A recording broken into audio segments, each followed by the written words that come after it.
Shalom Bapak Ibu Saudara yang dikasihi Tuhan.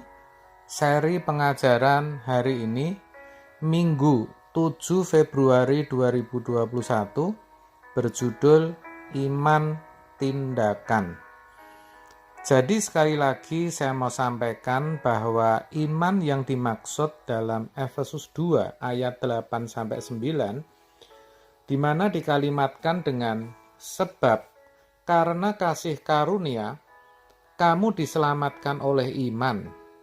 Itu bukan hasil usahamu, tetapi pemberian Allah. Itu bukan hasil pekerjaanmu.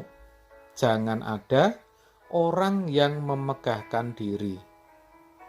Iman yang dimaksud di sini bukan iman dalam pengertian persetujuan pikiran atau pengaminan akali, seperti yang sudah saya jelaskan sebelumnya. Tetapi yang dimaksudkan adalah iman tindakan. Namun demikian bukan berarti iman akali tidak perlu. Bukan. Melainkan iman seperti itu baru iman awal yang harus dimiliki oleh orang percaya.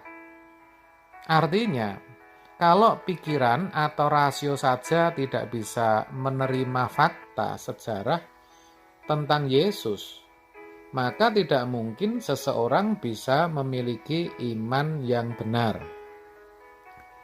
Jadi memang harus setuju dulu bahwa Yesus pernah ada di muka bumi ini dan melakukan karya salib.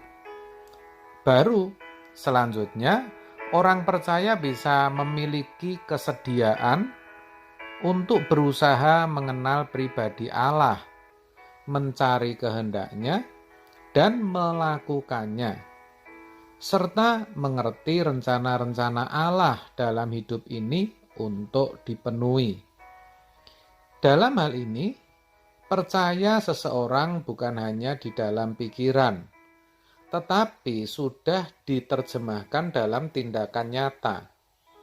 Inilah iman yang dimiliki atau diperagakan oleh Abraham, di mana walaupun Tuhan tidak menunjukkan kemana ia harus pergi, ia pergi juga meninggalkan sanak keluarga dan negerinya, karena memang diperintahkan Tuhan, dan ia taat. Ia pun juga membawa anaknya Ishak untuk dikorbankan, meskipun Ishak adalah anak perjanjian, yang olehnya Tuhan berjanji akan menjadikan keturunannya menjadi bangsa yang besar.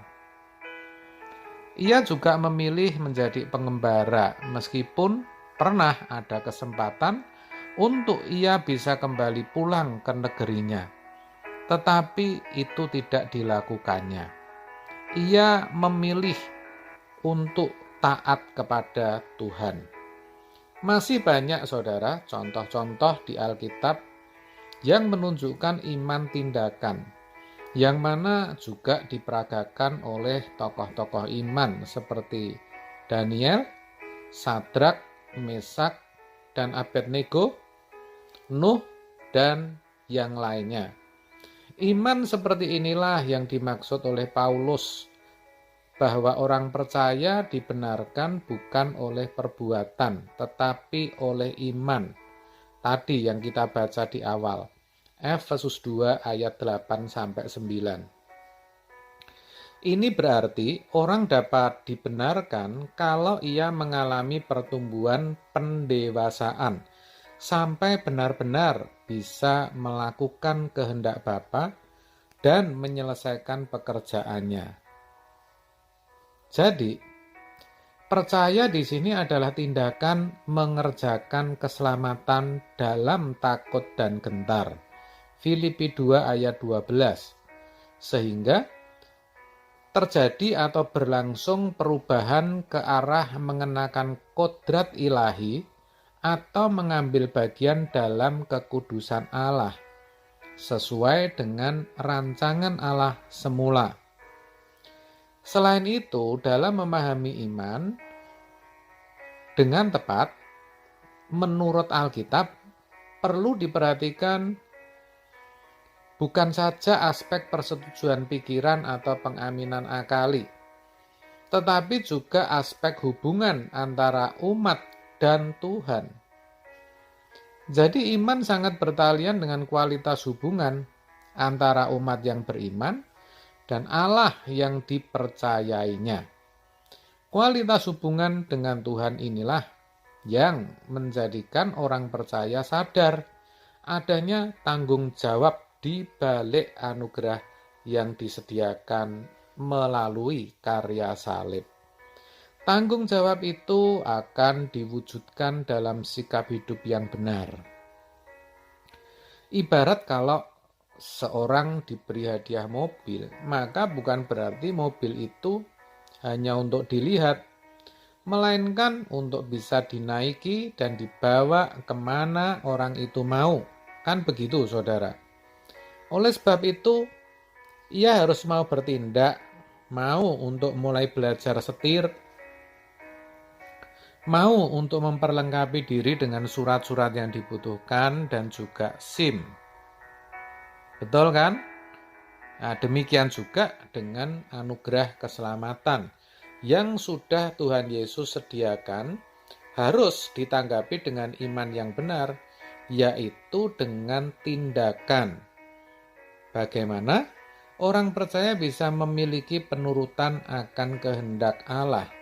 Apa yang Allah inginkan harus dilakukan, walaupun itu berat, sulit, atau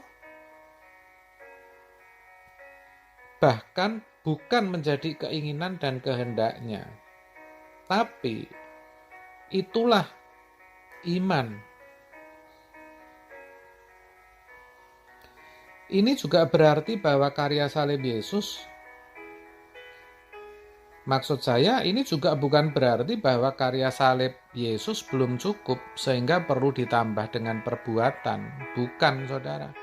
Tetapi bukan juga berarti perbuatan sama sekali tidak penting.